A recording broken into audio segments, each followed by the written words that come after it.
हमारे साथ मंच पर समाजवादी पार्टी के प्रदेश के अध्यक्ष, हमारे साथ बैठे समाजवादी पार्टी के राष्ट्रीय महासचिव इंद्र सरोज जी, समाजवादी पार्टी के नेता राष्ट्रीय सचिव अरविंद सिंह गोप जी,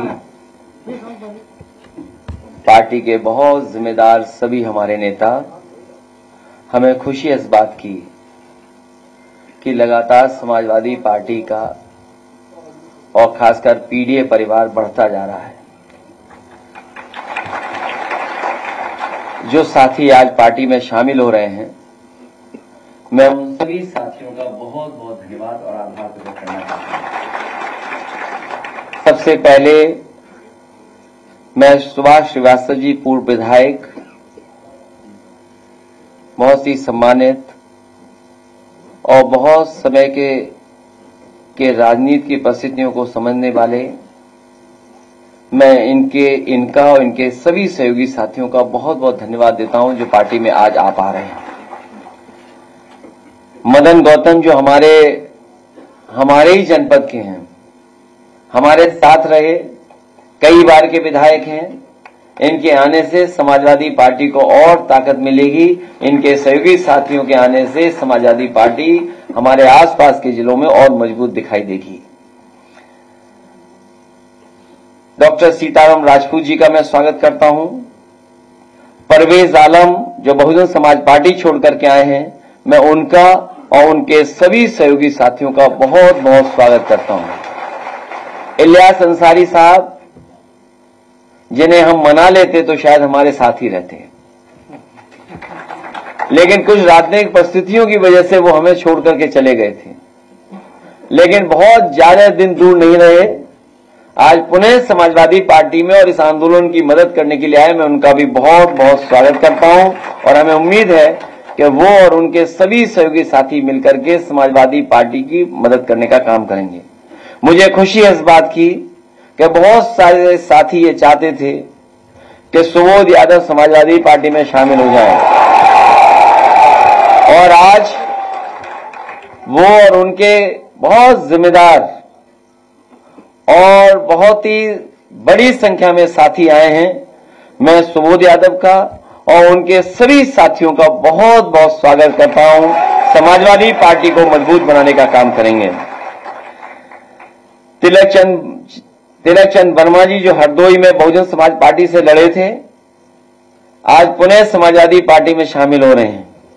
इनके आने से लखनऊ से लेकर के हरदोई, उन्नाव और आसपास के जिलों में समाजवादी पार्टी को मजबूती मिलेगी। इनका समाज और खासकर बहुजन समाज के लोगों को जोड़ने का काम करेंगे। इससे आने वाले समय में जो 2024 में चुनाव होने जा रहा है, उसमें बहुत बड़े पैमाने पर सहयोग मिलने जा रहा है।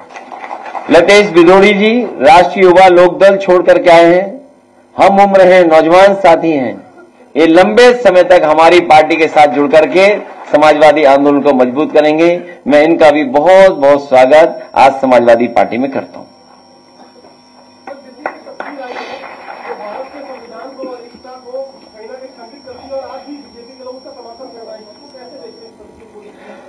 मैंने तस्वीर नहीं देखी, लेकिन अभी पूर्व विधायक सुभाष श्रीवास्तव जी जो बात कह रहे थे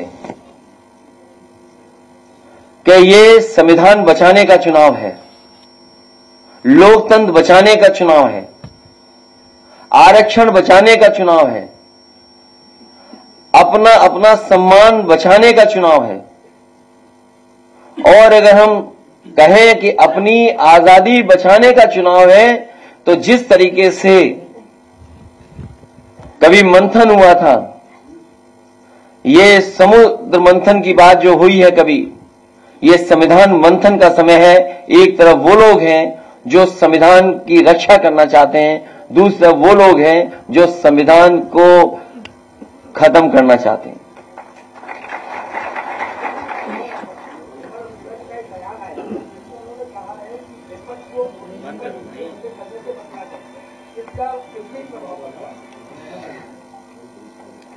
उत्तर प्रदेश के लोग स्वागत भी अच्छा करते हैं और उत्तर प्रदेश के लोग जब विदाई करेंगे वो भी बड़ी अच्छी करेंगे।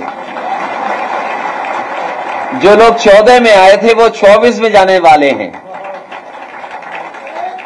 और 10 साल हिटलर का ही समय था। 10 साल से ज्यादा वो नहीं रह पाया वहां पर, तो 10 साल तो इनका भी पूरा हो गया। और सवाल ये है कि नौकरियां मिलेंगी कि नहीं मिलेंगी। भारतीय जनता पार्टी हटाओ, नौकरी पाओ।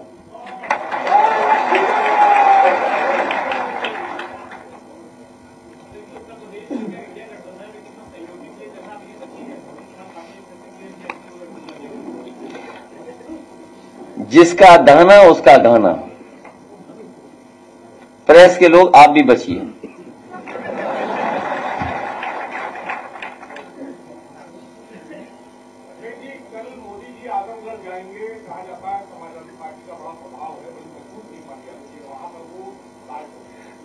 मैंने आपसे क्या कहा?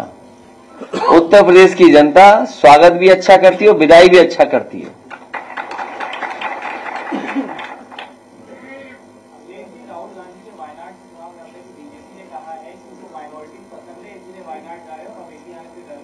और मैं तो ये कहता हूं माइनॉरिटी सबको पसंद करना चाहिए। जो कमजोर हो, जिसके साथ अन्याय हो रहा हो, उसके साथ खड़ा होना चाहिए सबको। और प्रेस के साथियों, आपको भी खड़ा होना चाहिए। कल आप कमजोर होगे तो आपके साथ कौन खड़ा होगा? जब आपके लोग जेल जाते हैं तो समाजवादी लोग खड़े होते हैं आपके साथ। आप भी हम लोगों के साथ खड़े होइए।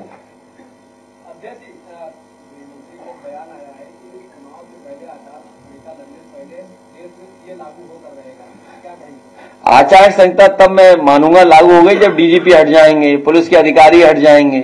पहले तो आचार संहिता लगती थी, उसके बाद अक्सर जो अधिकारी बहुत दिनों से जमे रहते थे उनको हटाया जाता था। देखते हैं ये सरकार कितने अधिकारियों को हटाती है।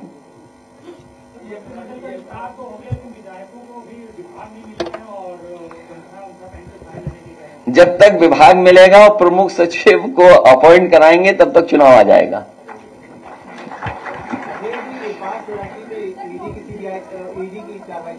देखिए, जितने भी ये सीबीआई, ईडी, इनकम टैक्स जानबूझ करके सरकार भेजती है जिससे लोग डर जाएं और घबरा जाएं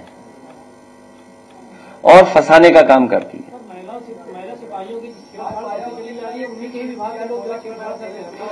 ये एक लंबी सूची है। हमारे पत्रकार साथी ने कुछ सवाल उठाया है। ये बहुत एक लंबी सूची है। अगर पिछले 7 साल का हम लोग गिने तो देश में सबसे ज्यादा इस तरह की घटनाएं उत्तर प्रदेश में हुई हैं। और जहां साथी हमारा एक कह रहा था, होम मिनिस्ट्री के ऊपर कोई सवाल पूछा जा रहा था। ये होम मिनिस्ट्री की जिम्मेदारी बनती है कि समय समय पर स्टेट गवर्नमेंट्स को भी चेक करें कि उनके यहां क्या हो रहा है। अगर पुलिस ही भक्षक बन जाएगी, जिनसे हमें उम्मीद है कि न्याय मिलेगा, अगर वही अन्याय करेंगे तो आप न्याय के लिए कहां जाएंगे? तो ये जो घटनाएं बढ़ी हैं, ये पुलिस हेडक्वार्टर से लेकर के और थाने तक की घटनाएं, आप इस बारे में जानकारी कर सकते हैं। सबसे ज्यादा उत्तर प्रदेश में है। जिस तरीके से जब से बीजेपी की सरकार आई है, दिल्ली में 1 लाख, पूरे उत्तर भारत में 1 लाख किसानों ने आत्महत्या की है। सोचो, जिस देश में 10 साल में 1 लाख किसान आत्महत्या करता हो, जहां पर यह बताया गया हो कि आय दोगुनी हो जाएगी। यहां जितने लोग बैठे हैं सब किसान परिवार के हैं। किसान परिवार पूछ रहे हैं कि उनकी आय दोगुनी कब होगी, और किसान के बेटे ये पूछ रहे हैं नौकरी रोजगार कब मिलेगी। जो एमएसपी के लिए लड़ रहे हैं किसान, क्या सरकार एमएसपी लागू करेगी? समाजवादी ये भरोसा दिलाती है कि 80 हराओ, एमएसपी लागू करवाओ और उसका कानूनी अधिकार पाओ। सर, एमएलसी चुनाव होने वाले हैं, क्या कैंडिडेट्स में भी पीडीए की झलक दिखेगी? पीडीए की झलक अगले 50 साल तक दिखेगी आपको।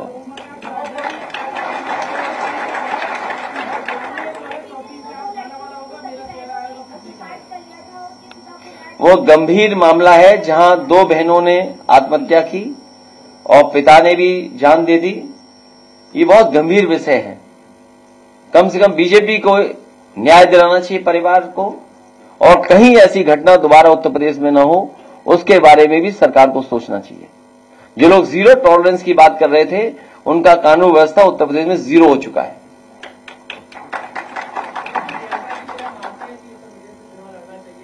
किसको? मैं तो चाहता हूं आप भी कोई सभासद का चुनाव लड़ लो। अब चुनाव सभासद का है ही नहीं तो क्या करें हम, बताओ। ये कोई बात हुई? अरे किसी लीडर और पॉलिटिकल पार्टी तय करेगी, हम क्यों तय करेंगे? अब हम कहेंगे मुख्यमंत्री जी को चुनाव लड़ना चाहिए, ये कोई बात हुई? अब मुख्यमंत्री जी अगर लड़ना चाहे तो बताओ। नहीं, कोई क्षेत्र नहीं ना इनमें बनाया नहीं इन्होंने कोई। मुझे जिला नहीं पता ना, मैं विचार कर सकता हूं इनके पास। कौन जिले के हो आप? लखनऊ? नहीं, रविदास जी हैं, अब आपको मौका नहीं मिलेगा। रिजर्व सीट है, मोहल्ला लो, कैसे दे दूंगा?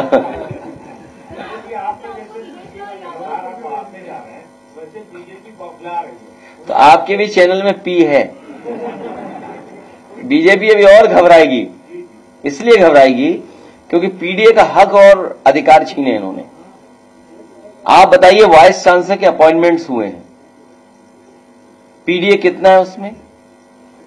जो वाइस चांसलर के अपॉइंटमेंट हुए हैं उसमें पीडीए कितना है? और हमारे ये साथी अलग अलग जिले के यहां बैठे हैं। कभी गवर्नर हाउस से ये सवाल उठता था कि कौन पोस्ट हुआ है, कितने पोस्ट हुए हैं। कई जिले ऐसे हैं जिनमें एक भी पीडीए का अधिकारी कभी पोस्ट नहीं हुआ टॉप पोस्ट में।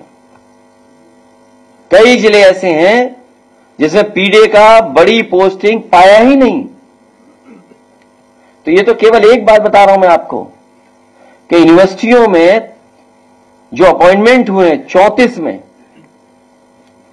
पीडीए है ही नहीं कहीं, केवल 4 पीडीए। और उन्होंने जिनको अपॉइंट किया है, अगर वाइस चांसलर अपॉइंट हो गए तो उन्होंने किसको अपॉइंट किया है, उसकी सूची सरकार नहीं दे रही है। जो लोग 46 में 56 कहते थे, 46 में 56, उन्हें सूची देनी चाहिए कि नहीं देनी चाहिए? ये तो केवल मैं एक बात उठा रहा हूं अभी, एक कि वाइस चांसलर के अपॉइंटमेंट्स में सरकार ने सबसे ज्यादा धोखा अगर किसी को दिया है तो पीडीए परिवार को धोखा दिया है। क्या वो 69,000 के बच्चे किस मंत्री के घर नहीं गए बताओ? वो इसलिए उनके साथ अन्याय हो रहा है कि वो पीडीए परिवार के लोग हैं, पीडीए परिवार के लोग हक मांग रहे हैं। यही 69,000 में क्या आपने नहीं देखा? कौन सा मंत्री नहीं छोड़ा जिसके घर न गए हों? लेकिन जो वहां लोग हैं वो पीडीए को न्याय नहीं दिला सकते, उनको हक नहीं मिल सकता।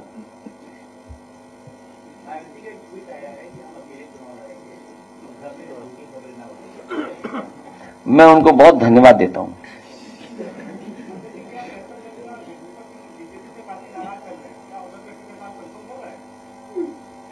किसका? नहीं, अगर आप कह दोगे तो मैं दे दूंगा। नहीं, सच में कोई झूठ नहीं। देखिए, अगर कभी कोई ऐसी परिस्थिति बनी तो पत्रकार साथी, आपका नाम क्या है? अकील सिद्दीकी कह रहे हैं कि उन्हें टिकट दे देना चाहिए। हम आपकी बात मानेंगे, हम आपकी बात मान लेंगे।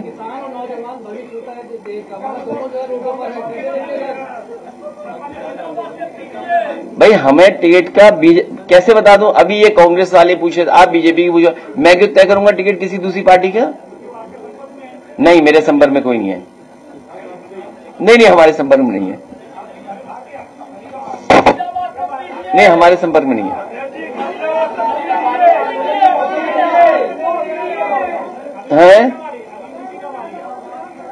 बहुत जल्दी आ जाएगी, बहुत जल्दी आ जाएगी, बहुत जल्दी आ जाएगी, बहुत जल्दी आ जाएगी, वो भी बहुत जल्दी दे देंगे।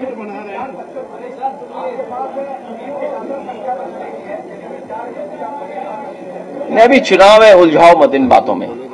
चुनाव है, अभी चुनाव में जाने दो। बड़ा लोकसभा का चुनाव है, ये लड़ाई बाद में लड़ी जाएगी।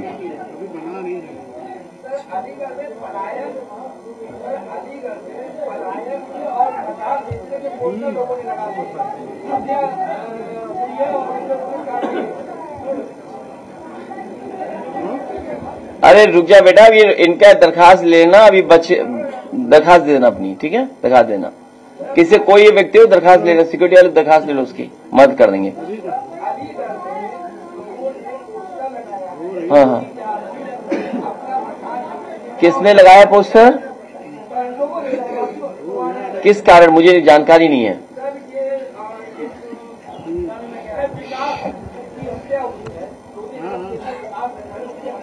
ये हमें जानते होंगे, हमारे कुछ अलीगढ़ के लोग बैठे हैं, वो जानते होंगे बात को।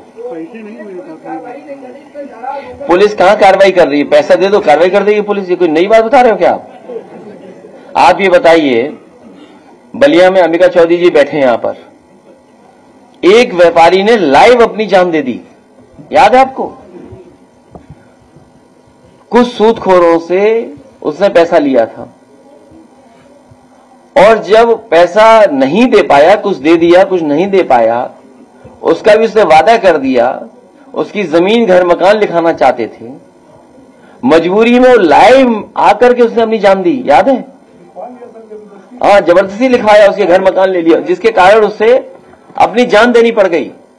अभी इलाहाबाद में मैंने सुना है, इलाहाबाद की घटना है, एक यादव परिवार जिसने कुछ पैसा लिया था, पैसा वापस कर दिया, कुछ बचा था उस पर इतना इंटरेस्ट लगा दिया, इतना इंटरेस्ट लगा दिया और इतना अपमानित किया, वो घर जाकर के उसने फांसी लगा ली।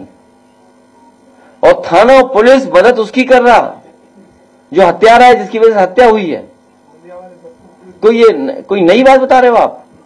पूरी पुलिस पैसा ले रही है, ये बात मुझे बोलना चाहिए।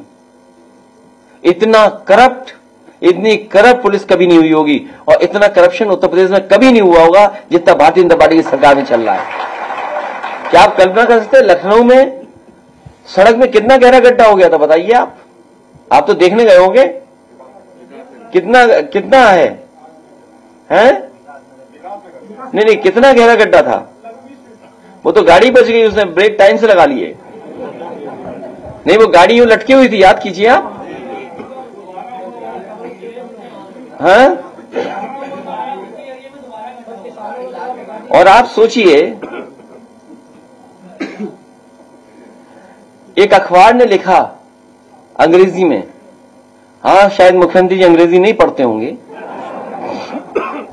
उस अखबार ने लिखा कि sinking roads indicates stinking corruption. सोचिए आप, एक अंग्रेजी अखबार प्रतिष्ठित लखनऊ का लिख रहा है कि इसलिए हो रहा है क्योंकि भ्रष्टाचार है। अब मुख्यमंत्री जी ने नहीं पढ़ा हुआ क्योंकि अंग्रेजी में अखबार ने लिखा था। ये बात मैं नहीं कह रहा हूं, ये अखबार कह रहा है, और आप में से साथी बैठे होंगे, उन्हीं के अखबार की खबर पढ़ रहा हूं मैं। तो सोचो, लखनऊ में इतने गहरे गड्ढे हो रहे हो, पूरे उत्तर प्रदेश में गड्ढे गड्ढे कर दिए सरकार ने। और कब? जब 40,000 करोड़ से ज्यादा गड्ढा मुक्ति में पैसा खर्च किया है सरकार ने, 40,000 करोड़ से ज्यादा, सोचिए आप। और दूसरों की ईडी सीबीआई, ये पूछ रहा था हमारा पत्रकार साथी, ईडी सीबीआई इनकम टैक्स, कभी कभी कुछ विभाग हटा देने चाहिए, हमेशा के लिए खत्म कर देने चाहिए। जैसे नेताजी ने कभी चुंगी खत्म की थी, इसलिए कुछ विभाग हमेशा के लिए खत्म हो जाने चाहिए। वो सरकार में लाओ तो बताएंगे, सरकार में लाओ तो पता लग जाएगा एक ही दिन में। फॉर्मर सिविल सर्वेंट्स ने इलेक्शन कमीशन को लिखा है, फॉर्मर सिविल सर्वेंट्स ने इलेक्शन कमीशन को लिखा है इलेक्टोरल बॉन्ड इशू पे कि उस पर तुरंत एक्शन लेना चाहिए और एसबीआई पे। किसमें मसला चल रहा है, उसमें फॉर्मर सिविल सर्वेंट्स ने लिखा है इलेक्शन कमीशन को कि एसबीआई को डायरेक्ट करें, तो पढ़ने से लिखे। उस बात में मल उलझिए, बात बिल्कुल साफ ये है, 15 लाख करोड़ तक 15 लाख करोड़ लगभग उद्योगपतियों का कर्ज माफ हुआ है। उन्हीं उद्योगपतियों को फिर कर्ज दे दिया गया। सुनने में आ रहा है कि जिनका उद्योगपतियों का कर्ज माफ हुआ है, उन्होंने इलेक्टोरल बॉन्ड्स भी दिए हैं। तो अब इसमें क्या बताएं हम? तो जब जवाब मिलेगा रिजर्व बैंक से तो पूरा देश जान जाएगा। लेकिन सवाल यह है कि 6 महीने बाद पता लगेगा, चुनाव मुद्दा ही ना बने, इसलिए है ये सब बात। सबसे ज्यादा पैसा किसके पास गया? कोई बोलेगा नहीं चैनल? आप तो बोल रहे हो। सबसे ज्यादा पैसा गया किस पार्टी पर, तो उसी को बताना पड़ेगा। मैं एक बार फिर, किसमें सपा को मिला होगा? नहीं, वो तो रिकॉर्ड पे है। सपा को जो मिला शायद एक बार 2.5 करोड़ मिला है, एक बार कुछ और मिला है। अरे लेकिन हमें मिल गया, हमने बता दिया। क्या बीजेपी ऐसे बता देगी? हाँ तो मिला, पार्टी हर पॉलिटिकल पार्टी को मिलता है। क्या चीज? जिसका दाना उसका गाना। आप लोग चलाइए चैनल पे 1-1 घंटा का शो, तो शायद मिल जाए जवाब जल्दी। लेकिन चैनल वाले शो ही नहीं चलाएंगे। जैसे बेरोजगारी पे शो नहीं चलाते, वैसे इस पे भी नहीं चलाएंगे आप। इसलिए एक बार फिर मैं सुबोध यादव जी का, सीताराम राजपूत जी का, परवेज आलम जी का, इलियास अंसारी जी का, सुभाष श्रीवास्तव जी का, मदन गौतम जी का, तिलक चंद वर्मा जी का, लतेश बिदुड़ी जी का और उनके साथ जितने सहयोगी साथी हैं, मैं उन सब का स्वागत करता हूं। समाजवादी पार्टी में शामिल होने के लिए बधाई देता हूं। आने वाले समय में जो लोकतंत्र बचाने की लड़ाई होने जा रही है, उसमें लोकतंत्र बचाने का काम आप लोग करेंगे। बाबा साहब भीमराव अम्बेडकर जी का जो दिया हुआ संविधान है, उसको बचाने का काम करेंगे। आप सबका, अपने साथियों का धन्यवाद और प्रेस के लोग आए हुए हैं, उनका भी विशेष धन्यवाद। बहुत बहुत धन्यवाद आप।